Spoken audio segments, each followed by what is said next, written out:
Welcome to another Pod for Israel. My name is Dr. Seth Postel. I'm here with Dr. Golan Broshi, and we are excited to be talking about another installment for the case for Messiah, an Old Testament defense of the New Testament faith. And today we decided to do something a little bit different. We wanted to kind of give you some background and an understanding as to why this series needs to take place at all. Why are we putting out all of these episodes about different verses in the Hebrew Bible, and why is it a big deal for us? So Golan, we're here today, and yes. So let me ask you a question right off the bat. Why did we start this particular series? What was the incentive? What was the objective? Yeah, no, it's a great question. A few things. First of all, We've heard on several different social media platforms that the Christians and the New Testament, they misinterpret the Hebrew Bible, that they twist the Hebrew Bible. So that was the main claim that came from anti-missionaries? Yeah, basically? well, I mean, obviously there's been a discussion for the last 2,000 years among Jews who believe in Yeshua, and Jews who don't. An inner debate. There was an in-house debate as to what does the Hebrew Bible really say, right? And so we hear it so often said that the Hebrew Bible has been misinterpreted, abused by Christians, by the New Testament. Especially prophecies. Well, I would say right there is kind of the epicenter of the debate, and that is, there are verses that are obviously key verses in the New Testament, key verses for why we as Jews believe that Jesus is the Messiah. And these are the verses that are being argued don't have anything to do with the Messiah at all. And the New Testament abused those verses. So in this series, we want to show that there is a case for the New Testament interpretation. Well, absolutely. I mean, obviously you and I are sitting here. Both of us were raised in Jewish families. Both of us, in some ways we've had to experience persecution and rejection by our friends and family for faith in that man. Exactly. And we obviously believe it's absolutely necessary to talk about and to explain why we think that Jesus really is the Messiah. So, the more we study the Old Testament, the more our faith in Yeshua just grows, right? Absolutely. I mean, you think about the fact that, both of us serve at One for Israel, at the Bible College, One for Israel's Bible College, and we've actually dedicated our lives to research and to study, not for something heady, not because of degrees on the wall, but because we have been firmly convinced from the Hebrew Bible that Jesus is the Messiah. Okay, so let me ask you another thing. Another objection that we hear from the anti-missionaries that Christians don't know Hebrew. If they only knew the biblical Hebrew, they would see that the New Testament misinterpreted the Old Testament. Is that Correct. True? Yeah, we hear this all the time. This is the classic argument, is that, Christians are just naive, that they've hijacked the Old Testament, but they obviously, Christians don't learn Hebrew at home. They're not, in Sunday schools at churches, they're not studying Hebrew. And then they claim that the Hebrew Bible is about Jesus without knowing Hebrew. And so here, you and I are sitting here. Both of us know Hebrew. Both of us read Hebrew. Both of us grew up in Jewish families. And we want to sit here and we want to show that actually, the more we know Hebrew, the better you know Hebrew, the more you're aware of the context of the Hebrew Bible and the passages, I think the better the argument, the better the case is for believing in Jesus. Of course. Okay, so here's another question. Because the name of Rashi comes up in many of our podcasts, and anti-missionaries rely on Rashi. So who is Rashi, and what was he all about? Yeah, so Rashi's actually a really important figure in our whole discussion, because actually the anti-missionaries, they never kind of come up with new arguments. Nothing new under the sun. There almost never any new arguments against the New Testament or interpreting the Old Testament messianically, certain passages. So Rashi's an important figure. And in fact, so let's talk about Rashi. Rashi lived at a time when the Jewish people were being persecuted by the Crusaders. It was terrible. In Germany, there's a very famous incident in Germany where Jews were murdered, by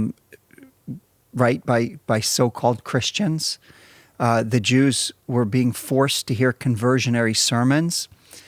And obviously this is something, even for us as Jewish believers, that sickens us. It makes us sad because that's clearly a distortion of the New Testament. Especially when it comes from the so-called church. Exactly. But we still need to deal with it. So Rashi lived at this time, and he actually had to deal with two issues. The first issue was the issue of who is the true Israel. Now, you and I obviously would agree with Rashi that here the true Israel, right? God didn't change his mind who Israel is, but the church kept claiming that they were the true Israel. And during the First Crusades in 1199, when they actually conquered Jerusalem and the Holy Land, that for them was proof that they had taken over all the promises of the people of Israel. And so the Jews were living in terrible conditions in exile.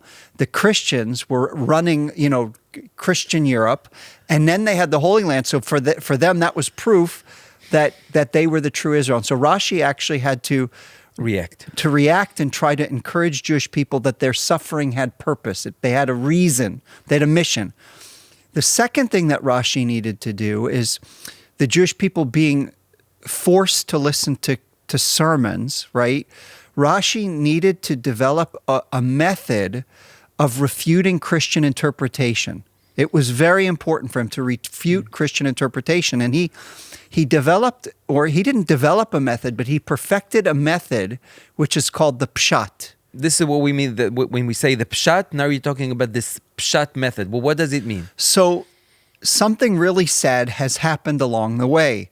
Pshat in Judaism has come to be understood as the literal meaning of the text. And in Christian circles, many times they assume that the pshat is the literal meaning of the text. Yeah. But actually, what does the word pashut mean? Pshat, simple. Pashut, simple, okay. Simple. So the pshat actually was a methodology that didn't provide the literal meaning of the Hebrew Bible, but it provided the simplest refutation of the Christian reading of the Hebrew Bible. In other words, the pshat at its core is a polemic. And it's very ingenious because it uses the details of the Hebrew Bible, right, in order to refute the messianic interpretation of these passages. Mm. But the pshat, and we need to be clear about this, the pshat is not intended to provide the literal meaning of the text. Its intention is not to show the authorial intent. And so one of the things that you and I are doing, we are both Jewish, right? And we are both Israeli, and both of us are very much excited about the close reading of the Hebrew Bible that's being practiced in Israeli universities. And so what we're showing is that a close reading of the Hebrew Bible often shows an intention to these texts that's very different than the pshat. Now, when you're saying that Rashi, Rabbi Shlomo Yitzchaki, when Rashi is not doing the actual pshat, literal meaning, you're not alone saying it. The scholars are now beginning to say to see it also. And absolutely. So there are a couple of Rashi scholars that we've looked at together, and these Rashi scholars are basically showing, and they're saying that Rashi lived in a very difficult time, and his mission was to protect the Jewish people, so he thought. But in order to do so, he used a very agenda-driven interpretation of the Hebrew Bible.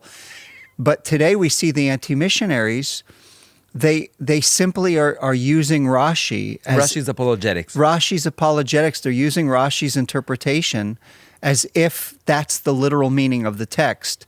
Mm. And so this series is actually trying to show that actually a careful reading of these texts actually affirms, confirms, supports the New Testament. So if that's the case, here's the last question. So the purpose, we talked about the purpose of the series, the incentive, the goal.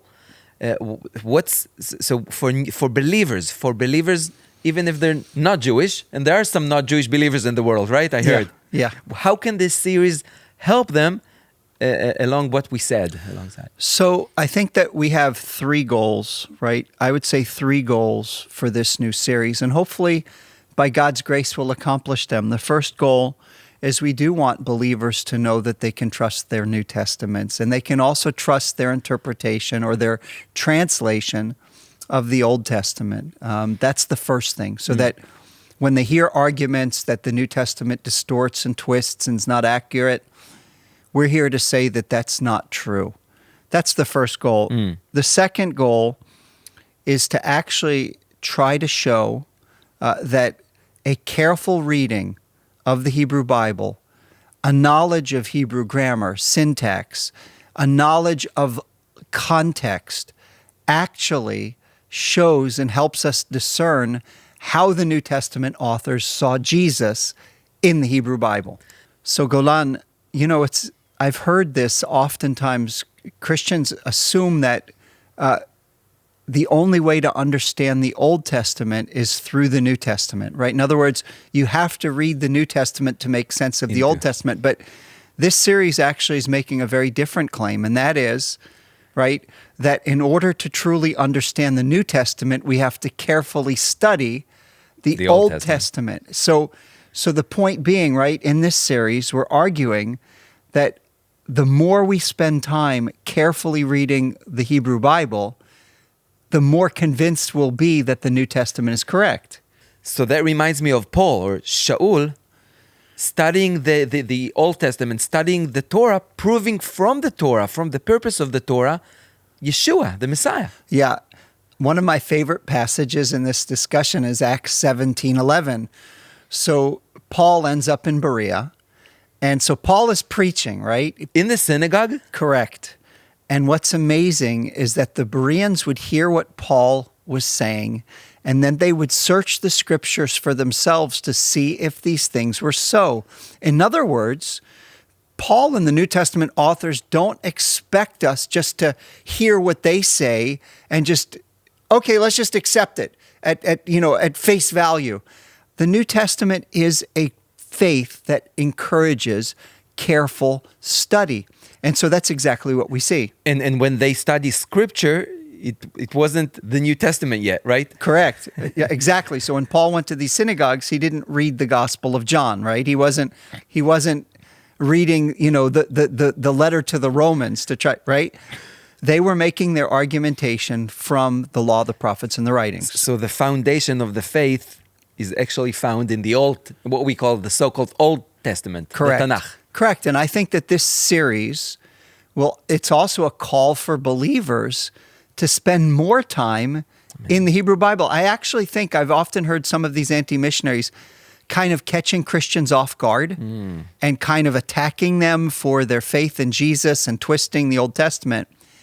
And when I hear these interviews, and they're very one-sided, obviously, my thinking is, but if that believer actually knew the Hebrew Bible better, they would actually be able to defend themselves, right? And so hopefully this series will give believers an incentive, like the Bereans, to search the scriptures to see that these things are in fact the case.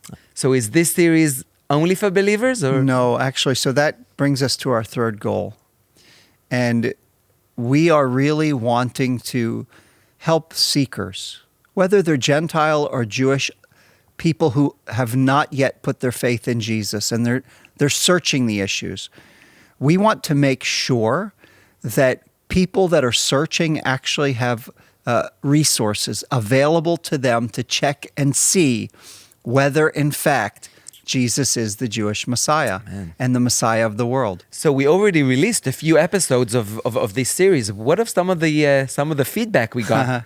So the feedback's been very interesting. So actually, one person actually wrote on the Isaiah 53 podcast that I have to reconsider my position because apparently what I heard from an anti-missionary is not the whole story. Wow. And so he thanked us. So that would be one. I've also noticed some other interesting reactions. Sometimes people just simply attack us. They just say nasty things personal about us. level. But that's okay, right? We're used to that. My philosophy teacher used to say, you got to put on your big boy pants, right? And so we can take that. That's okay. And we don't hold any grudges, obviously.